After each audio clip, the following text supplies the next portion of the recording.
What's up, everybody? Big Herc 916, getting down fresh out. You know how we do it over here. Hit that like button, hit that subscribe button, support the channel. Go to freshoutseries.com, subscribe, pick up some merch. You know, we've been doing a lot of interviews with military veterans.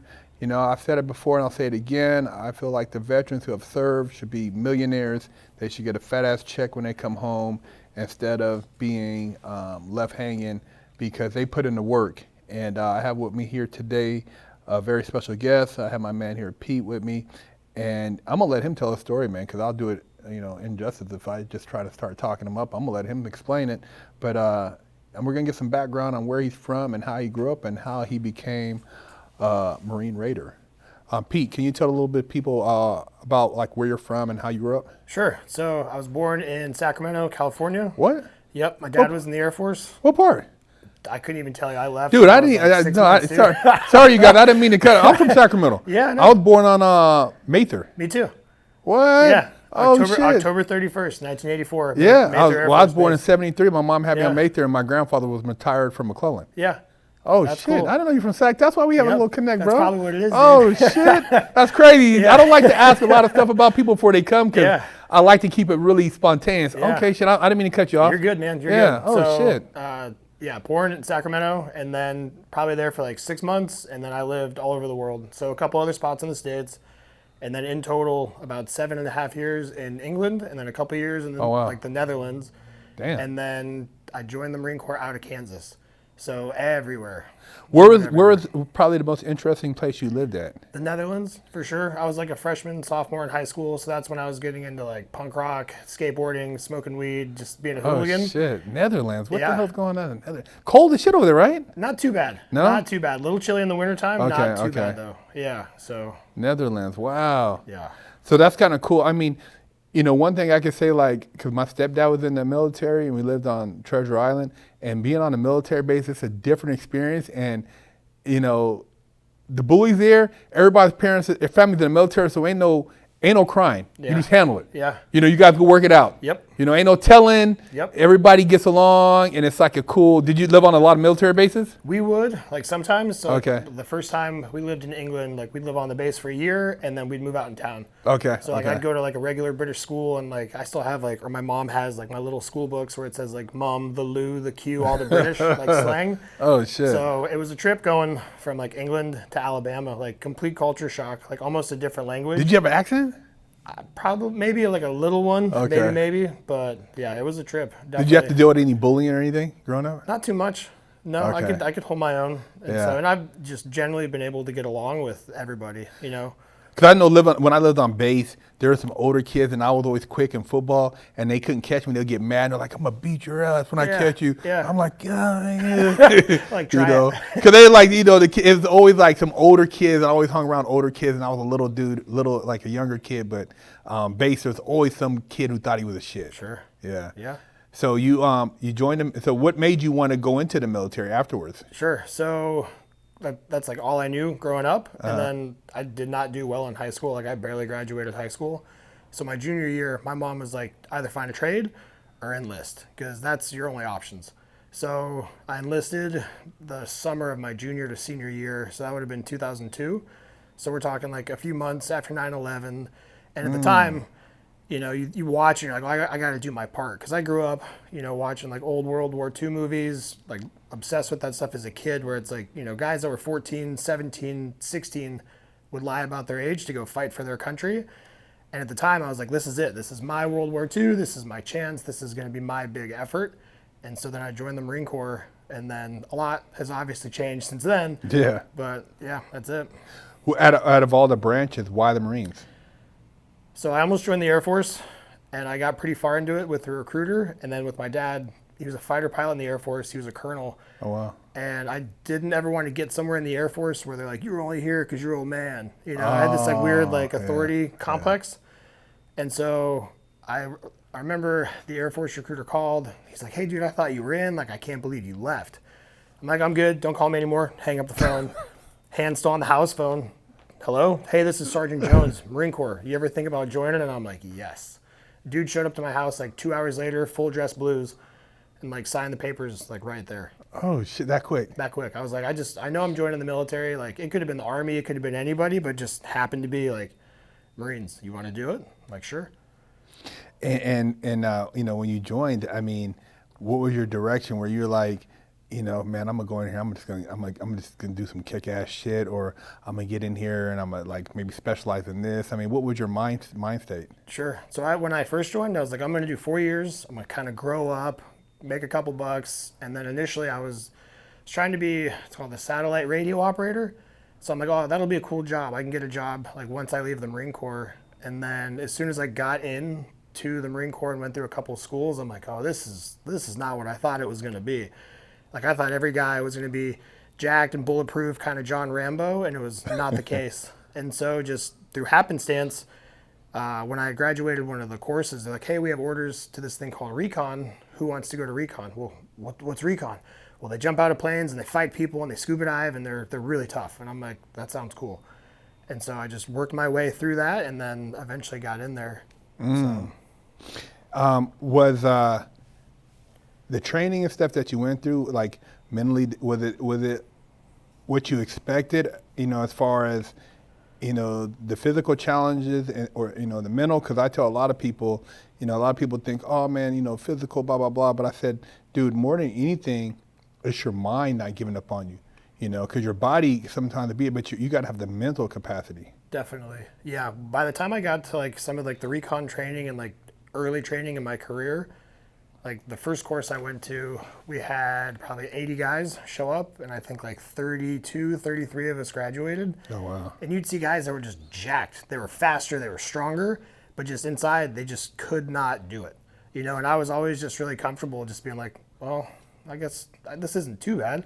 And I would just go to my little happy place in my mind and just keep on trucking. And the more that I would see people quit, like the more it would motivate me and fire me up. Like, oh, cool, you can't do this. Like, I'm tougher than you. Like, I can do this.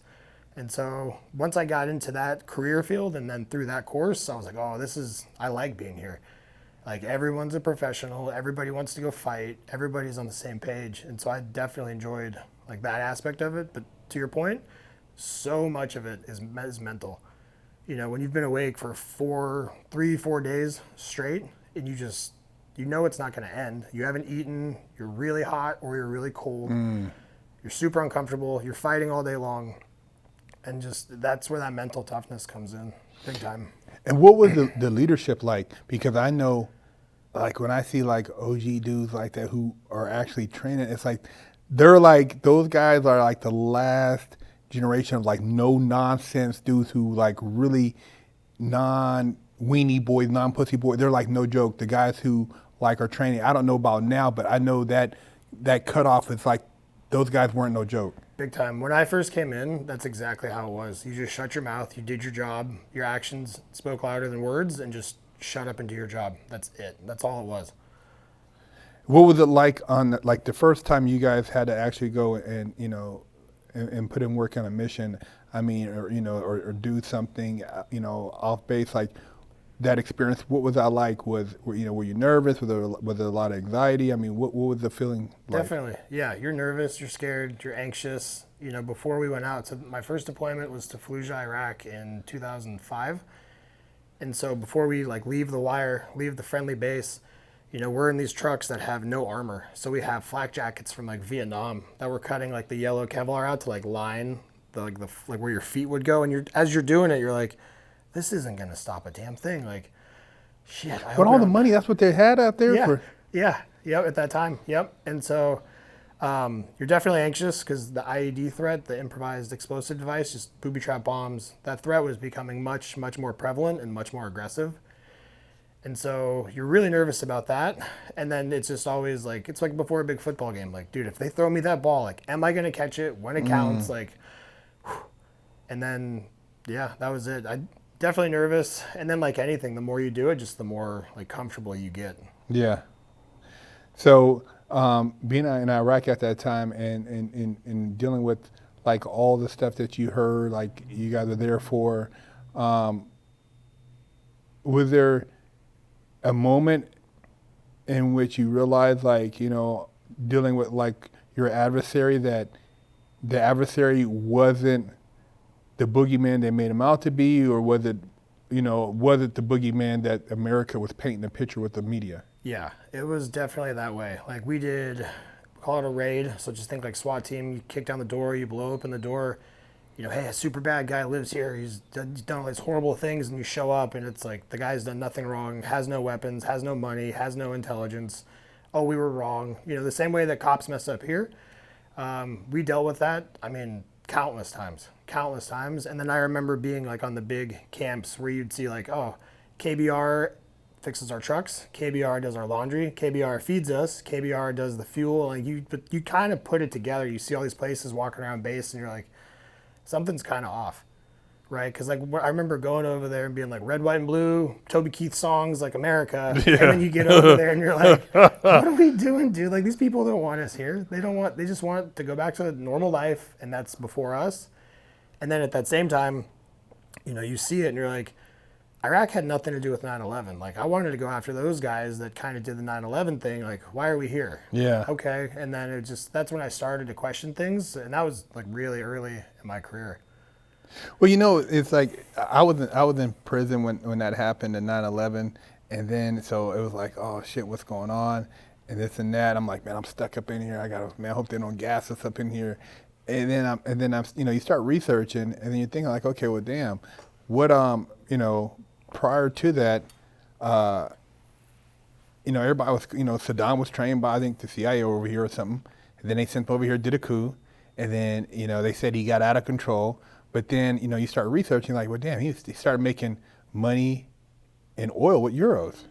And he wasn't giving the money back, you know what I mean? So it's like, oh, shit, he did the same mistake Noriega did with Bush the first time with the drug money. We won it. Yeah. And he wanted to keep it. So it's like, okay, we're going to, dude, what I tell you, we want our money, So it's like they sell us something, and I know there's been a bunch of movies that with WMDAs, and it's like, where are they? And so it's crazy, man. And then I was talking with somebody else, and they were saying it's basically it was not the Carlyle group, but it was another group basically funded. They funded the war to go over there and, make a bunch of money and lay down some pipelines and shit. Yeah.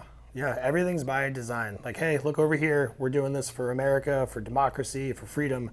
Because if we don't do it, they're going to attack us here at home. And they're not. You know what I mean? They're barely out of the Stone Age in a lot of those Middle Eastern countries. And just to think, like, and I fell for that too. Like, if I don't go over there, like, they're going to hurt grandma. Like, I got to go. I got to do my part. And then you get over there and you're like, no, they're not going to do anything to us. But that's like Cody said, literally, these guys are in a hut. It's hella hot. They have a tarp over part of it. Flip-flops. Yeah. He's got an old Kalashnikov or whatever Russian. Maybe he has a clip. Maybe he doesn't have an old pistol. Yeah. Sandals. These people is not like, he's like, these ain't no high-powered, it's like, dude, this guy's the guy we're looking for? Herc, we'd land in people's backyards in big black helicopters, and they'd be like, how'd you guys get here? And you're like, you didn't, no? They'd be like, it's magic. You just showed up here at my house. And you're like, bro, we just landed in that giant helicopter, and no. And like, cause then you start going through the houses, and it's like, the only electricity they have is like a car battery with some like alligator clips into into their phone, and that's it. Oh yeah. God. Yeah, it's the Stone Age, man. Like you're waiting for Jesus to come around the corner and be like, "What's up, Big J? Like, what are you doing?" Like it's that in most of that country in Afghanistan. So, damn. So when Saddam was over there in power, and like I said, I had seen something when they talk about. He had started making side deals with the oil, which they were supposed to, the whole thing was securing that oil. Mm-hmm. And then that's why they started burning up the oil, the oil field stuff.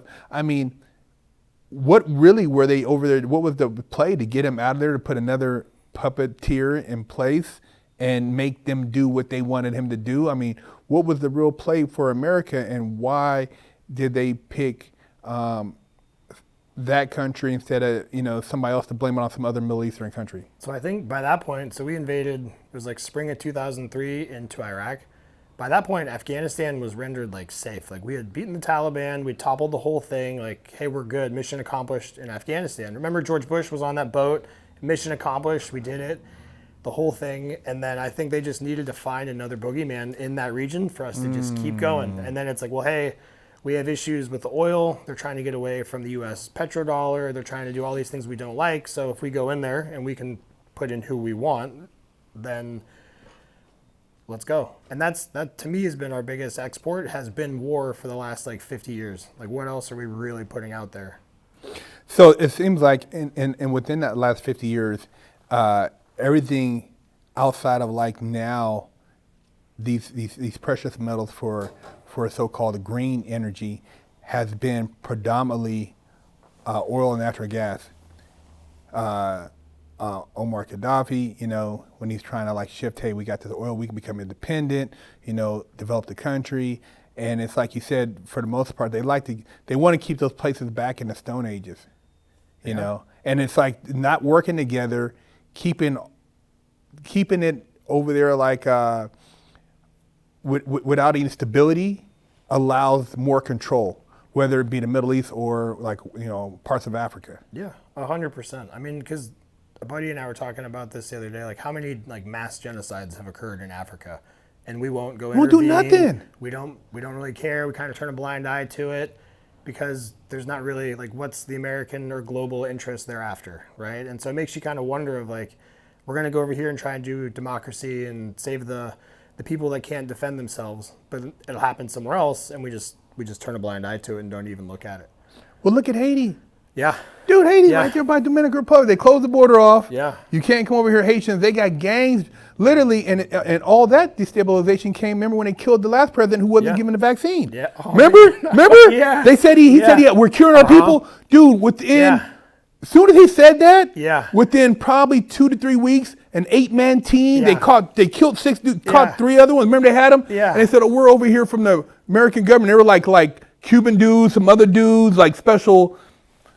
Dude, they wiped that dude. He got shot 6 times, and his wife almost, and then she missed. They shot him in the bed. Well, and think about what kind of a message that sends to other world leaders, where like he was the last person that came out and said that kind of thing. No, the other guy too from Africa, they killed him too. He died. Remember the guy who said he did a test with the test? He said he tested a goat and he tested a fruit, and they both came back positive. And that guy died in Africa too. You remember that guy? He was the president over here. You remember Ant, huh? That guy, he's the next one. He died too. He's like, I tested the test and COVID, and it said positive, and it put positive. He said, get this out of here, or people is not taking this, and you're not spreading this over here, because they weren't taking it either. And they had the least amount of infections and everything. I forgot what country in Africa. Yeah. That guy died too. I forgot how he died, but he died too. Yeah.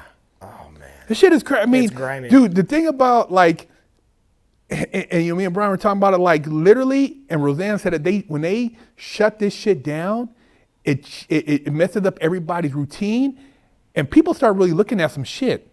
First, you're like, oh man, this is crazy. But, when they did that, I'm like, it's like a penitentiary lockdown. I said, man, this is crazy. Yeah. They're locking down the streets. Yeah. They made the whole LA a penitentiary, and they locked it down. It's like lockdown. Like, who told you to go in the house? And you know that from being in prison. Yeah. It's like, that's to demoralize you. Yes. That's to take away your hope. That's to take away any kind of camaraderie or community that you have. Now you're just an individual, and now we can plant our little ideas. Dude, they were arresting people at the beach. Remember the surfers? Come out, get out the water, get cold, get out the water. Yeah. I'm like, what the hell? Dude, I'd never seen, when people were saying it, then we were lining up together, I said, dude, there's something, I'm not getting that. There's something, dude, you cannot convince me being outside in the ocean. Yeah, it's a dangerous place. Yeah, no. Dude, I could never see nothing like that. But not once did they say, go outside. Not once did they say, get some exercise. Not once did they say, eat this, don't eat that. They closed the gyms, remember? All of it, yeah. Yep. Dude, literally, I know people who put paper on the wall, and you got to do a special knot to go in the back door. Yeah, and go train and be healthy. Yeah. It blew me away, man. I've never seen nothing like that. Yeah. And what it exposed to me was desperation. Like, we got a time frame, we got to hurry up and put this plan into play. Yeah. Yeah. It was crazy, man. I never seen nothing like that. Me and my wife used to walk at night, and then we walk by the beach, and people be looking at us because I'm walking around breathing air, and I'm looking around like, damn, dude, I've never seen lines at like Ralph's to get like 2 pieces of meat, 2 packs of meat. Yeah. Yeah, but that's that same level of control, right? You've talked about that in other episodes where you could only buy this much of commissary. You could Yep. only have this Yep. much. Yep. It's the same kind of thing. They would do Yep. the same thing overseas. You can only have 2 packets of ramen. You can only have 2 packets of tuna. Don't take this. Can't have that. Same thing? Yeah. Here's your Otis Spunkmeyer. Here's your Pop-Tart. Here's your trash. Wow. Go fight. And you're just See, that's like, what I'm saying. It's the same shit, man. yeah. It's But the they just same. put it out to everybody now. You know what I mean? So think about all the kids, all the people that, we're not talking about any of that. You know what I mean? Like how, like the long-term effects that's going to have on people. Well, see, the thing is, like, because you've been in your situation, I've been in, and then here we are talking, and I don't like to even use skin color, black guy, white guy, Yeah. Because typically they don't want us to, oh man, they don't want us even talking. Yeah. And here we are talking, and we're talking about the similarities, and then you start breaking it down. Hold on, man, that was like a test for the bigger picture, and we're able to see it, and we're able to kind of like break it, but the average person, dude, you've seen it. People get depressed. They get, look how many people relapse and overdose on drugs. Look at the drug craze. Dude, our drugs, I mean, people went on fentanyl. Yeah. It turned crazy. Look how many overdoses we had. Yep. Alcoholism, It's still going. suicides, Yeah. domestic violence, people beating their it. kids, beating their wife. Yep. All of it. Dude, horrible. There's a lot of side effects. Well, and people don't talk about, so where I worked at the time, we had like a lot of lower income employees, and their kids' main source of food 9 months out of the year was going to school. That breakfast, that hot lunch, that was that kid's like their main source of food for that week, for those months, and all that was taken away. Like, think about that. No one talks about that, right? And what that did to those kids, what that did to those families, like. Oh man, I didn't even. Yeah, you're right. That whole aspect, and then like the parents trying to maintain because the kids are usually home now. Somebody has to. It's just a whole nightmare. Kids not being able to go to school. Yeah. The interaction. Yep. It's a whole lot of stuff to that. The psychological. We don't even know. No. Well, we saw a little bit, right? Because Yeah. that happened, and then George Floyd, and then those big riots. Like, people were working a lot of that stuff out for a variety of reasons. But, I mean, people, it got interesting, dude, for a little bit. I mean, did you put the pieces together right away when you start seeing it? Like, dude, I see this play, because you know how they played it, because like you said, it was that. When I seen it, when I noticed this play going down, me and my wife, the day before Kobe Bryant passed away in the helicopter crash, we were driving to Paradise Cove out here to grab some food, and I'm like, dude, it feels eerie. It was foggy. It was kind of like we drove down and went to the restaurant in Malibu, and I'm like, wow, and then it was already some weird shit going on. I was listening to some stuff, and Jumanji and some other stuff, and then the next day they're like, Kobe Bryant helicopter crash. I'm like, what the hell?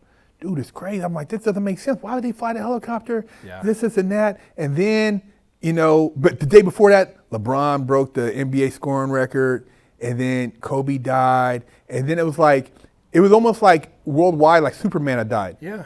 Superman, because he was well loved around the world. And then it's like, that's when they started locking it down. Mm-hmm. And I'm like, dude, it's almost like that was like the tipping point.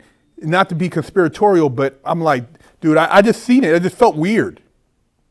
I have a couple buddies that looked at moments like that and other like big moments that was like a signal. Yes. Hey, we did this. Get ready. That's Yes. kind of like we said it without saying it. Yes. And then immediately went into the lockdowns. Immediately everything ramped up and escalated, and then all on purpose. Everyone's like, we didn't know what to do. We were going at the speed of science. And you're like, no, man, you guys knew all this stuff long before it happened. It's almost disgusting, but like it says, you know what? I'm not surprised, but like now all this stuff about Fauci, about him hiding this, about knowing about this, and then it had this other, cancer causing agent, this, and all this stuff is coming out. Everybody's surprised. Breaking news, really? Yeah. I mean, you're surprised? Yeah. Is it really breaking news? Yeah. Come on, man. But what came of it? Yeah. Nothing. Because you're just Nothing. information overload constantly. Yeah. That came out. Oh, look, there's aliens in Mexico. Oh, look, Ukraine and Russia. Oh, look, all these other things. Because I think it's like 9.2 seconds is the average American attention span. Think about it. You're on your social media, you're scrolling, you're just constantly inundated with information. You would think decades ago, people would have been up in arms. Like, he did lie. oh my God, I couldn't go see my grandma when she passed away. I couldn't go do this. Couldn't go to the hospital. Couldn't go to the hospital. Hey, my kid doesn't speak well because he had to wear a mask. All these little things that people are still like working through. No one cares. That dude's going to ride off into the sunset making tens of millions of dollars until he dies. They said he was the highest paid in government more than a president. Yeah. Highest paid, dude. Yeah.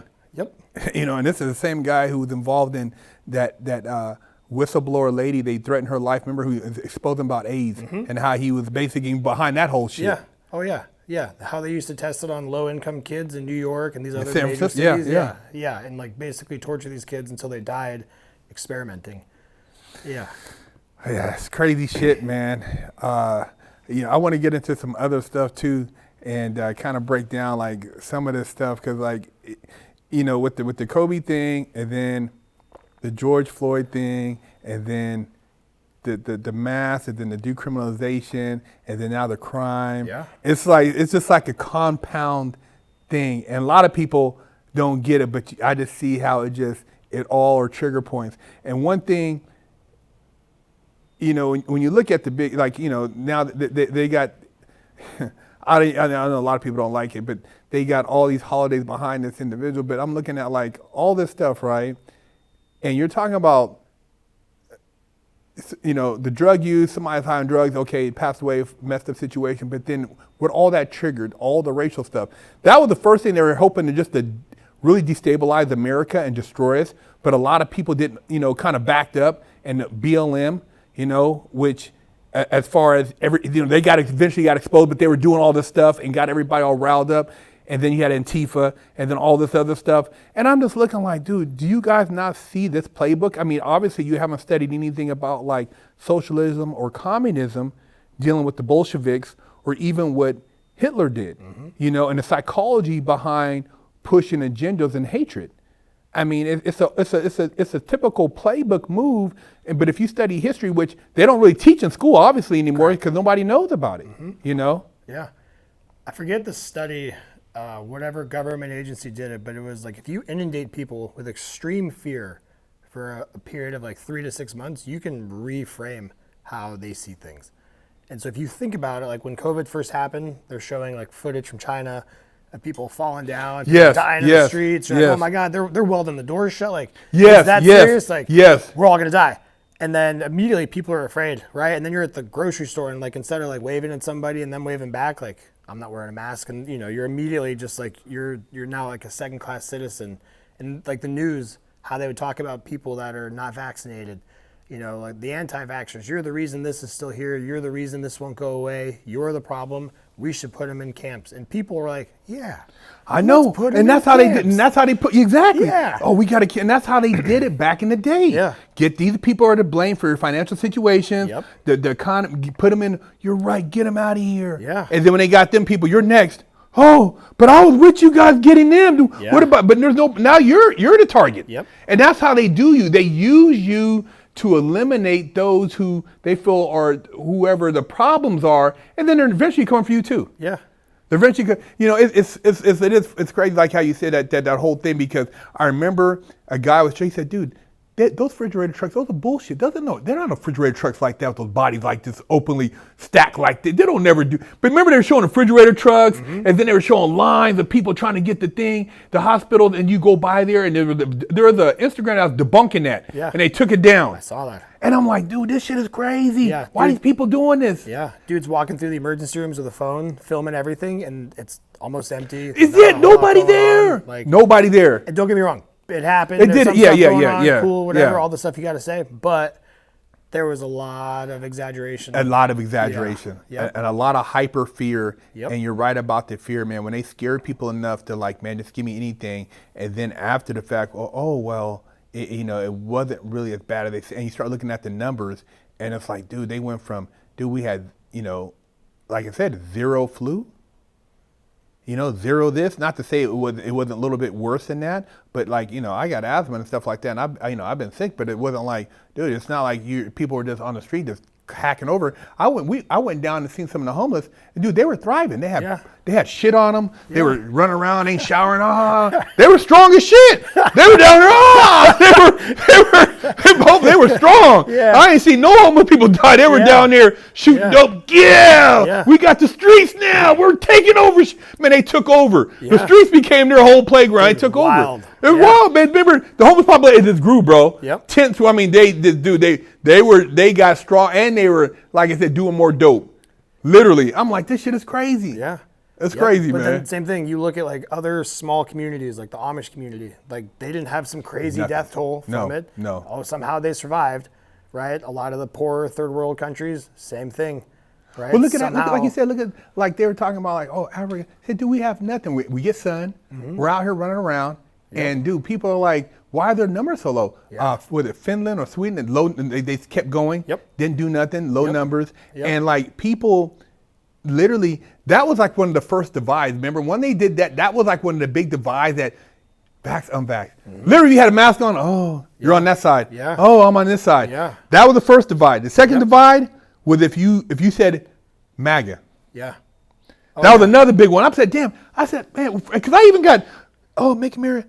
I said, oh, Trump. I'm like, dude, hold on. When was he ever racist? Yeah. This dude was kicking it with a lot of brothers, man. How many rap songs is that dude in? Helping Tyson. Hundreds. Helping a lot of people giving, I'm hearing about Judge Joe Brown. He was giving loans to black businesses. Yep. Dude, this dude ain't never been a racist. Yeah. Oh, well, this and that. I'm like, dude, you can have somebody that can be racist. They can put on a Dodger hat. But it's the same thing. We're just going to tell you that this is the new information, right? There's a picture of him in Rosa Parks. Yeah. Like civil rights, like hero icon. And then 2 decades later, he's running for office, and now he's the Antichrist. He's the worst guy on the planet because why? Yeah, it was a lot of things. I just started really looking like, damn. And then why does everybody have an out for this guy? What are they so scared of?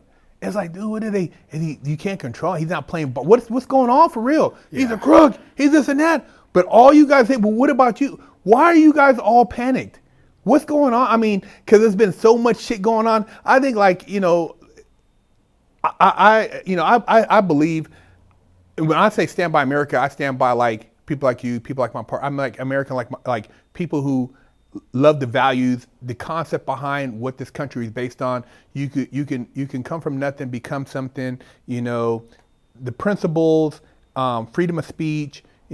Second Amendment.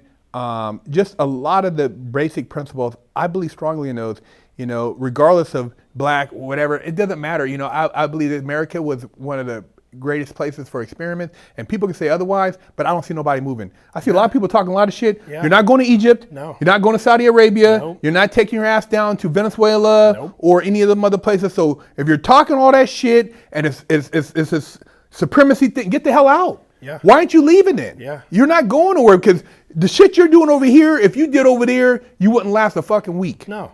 No. So I believe in that, man. But as far as like cleaning house, we need a house cleaner, man.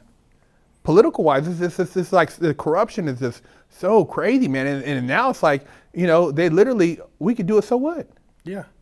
So what you gonna do? Yeah, nothing. Right. What did they just try and pass this last week? We're going to do $100 billion to Israel. We're going to do some to Palestine. Our old side piece, Ukraine, we're going to give them a little bit still and just kind of keep. What about Hawaii? Don't bring that up. See, don't bring that up. You see what I'm saying? Yeah, dude, you get $700 per family. That's it. Dude, it's crazy. I can't believe it. Yeah. They put a fence around that. They couldn't put a fence around the border. They put a fence on that thing in a week. Like that. Those people ain't even been home yet. They haven't talked about the kids who were home either. There's so many. East Palestine, that big chemical spill in Ohio, right? Yep. That was a whole thing. Yep. That's done. Boom. That's in the news for 2 days. Boom. Something else new, right? The Maui thing is really interesting. Like how that happened, where it happened, who was involved, all the kind of, it makes you wonder. Oprah coming back. Oh yeah, we're donate to us. We're gonna help the people. These people these people.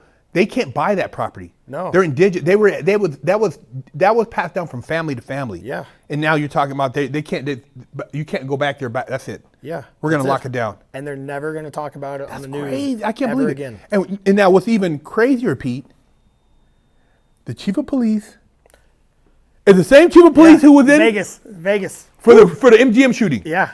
How coincidental is that, bro? Hey. Would they call it he's what's the term they use for that? I'm talking about, it's called a situation like they call it a guy. There's a name for it. trying to think. I know what you're saying. You know what I'm talking about? And he's like a something facilitator. He knows how to deal with those type of, you know what I mean? Like high profile. Yeah. I forgot what they call it. Somebody in the comments would say something. Yeah. But yeah, I said, dude, wait a minute. How did he get to Hawaii? Yeah. After he handled that shitty situation. And that guy, dude, you've been to Vegas. There's no way you could make it upstairs with a case. No. Dude, they see everything. That many cases. No. And it's the same thing. There's like the one video of him coming out of the elevator, right? Like, oh, there's just no more footage. Knowing full well there's more cameras in that building than there are in like most cities. They got smart. They know when people are reading cards. Yeah.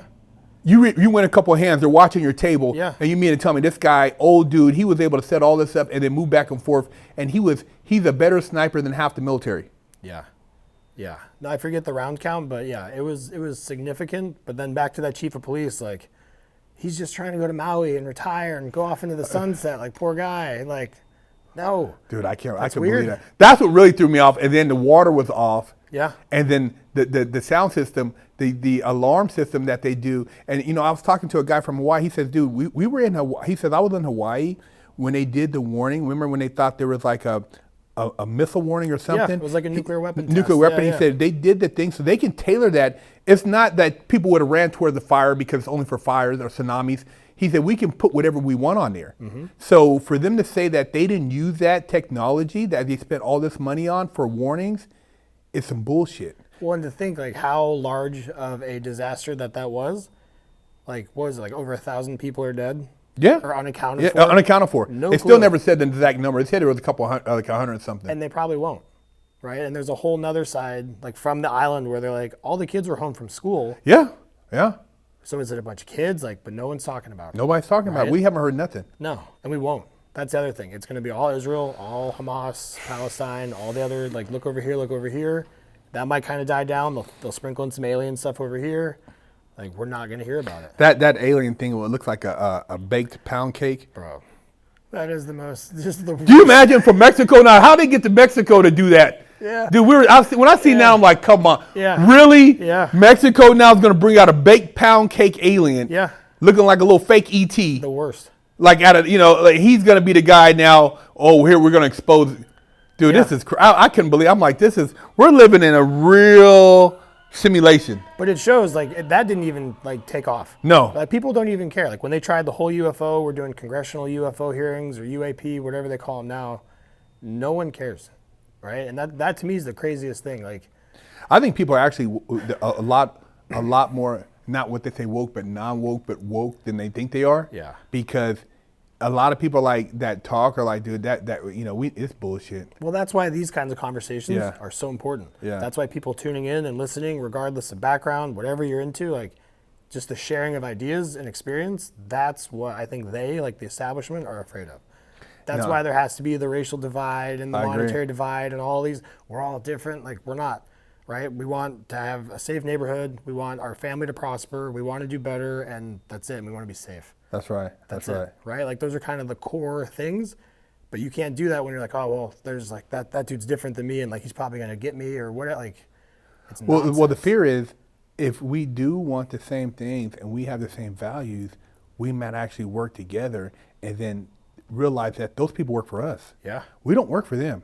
Yeah. They work for us, and we can get them the hell out of there. We can start impeaching these people, almost like I give it to what's her name, Huckabee, who said, get out of here. Yeah. To 160 some acres, get the hell out. We're done with you guys. Yeah. You know, that's really what we have. See, that right there, Sarah Huckabee, that's showing you the power of what we can do. Literally, if we hold these people accountable, hey man, start kicking these people out. Yeah. They gotta go, bro. Yeah. They gotta go. We're not as helpless as they want us to believe, and we have free will. So yeah, they can make it seem like, oh, the fear factor, this is doom and gloom. That's psychology.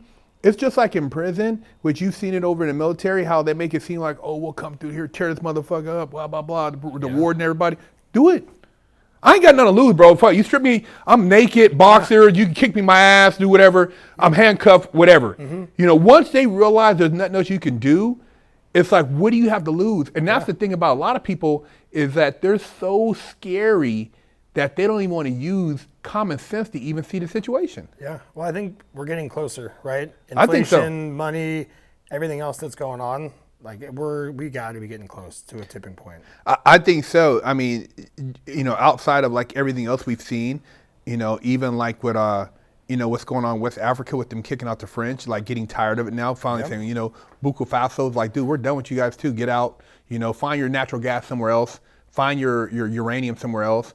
And then, people they're recognizing like, dude, this is not, it's the people who have been convincing us that we need them or that we're under their control for all, and it's never going to be a total, that's the thing. Everybody's like, oh man, you got to, look, dude, you're never going to wake up everybody. I'm only kicking with lions anyway. Yeah. The sheep, it doesn't, you don't have to have a worldwide change to have change. Yeah. It only takes, like you said, a handful of guys sitting around having a couple of beers at the bar and shit changes. Yep, but that's why they try and take it off YouTube, or that's why they're going to shadow ban this, shadow ban that, and turn that off, because as soon as that message gets out that, like, we had a very different, we kind of like, both born in Sacramento and then went like this. Yeah. But right now, like, that ability to come and sit down and share ideas and be, like, linked on so many things is very powerful. Well, it's scary, too, is having somebody who's been inside the military industrial complex and then the prison industrial complex. And you see like, dude, you got these two guys and now they're talking on a commonality. Yep. Dude, what is that going to spark? Yeah. Yeah. And so that's why I think it's so important to have, people like yourself, Cody, Brian on the channel, man, Aaron, because these are the conversations that are changing the game. Not, us talking about like some bullshit or, they're going to arrest the guy who killed Tupac now. That's another smoke. Jada Pinkett talking about Will Smith. Who gives a damn? Yeah. Who gives a damn? You know what I mean? Yeah. Constant like, say this one now and see if they go over there. Yep. So very important we have these conversations, man. Hey, Big Herc 916, getting down fresh out, my man Pete. You tired of smelling like stanky butt, funky armpits? Wash your ass. Go to FreshOutSeries.com and pick you up a bar of soap,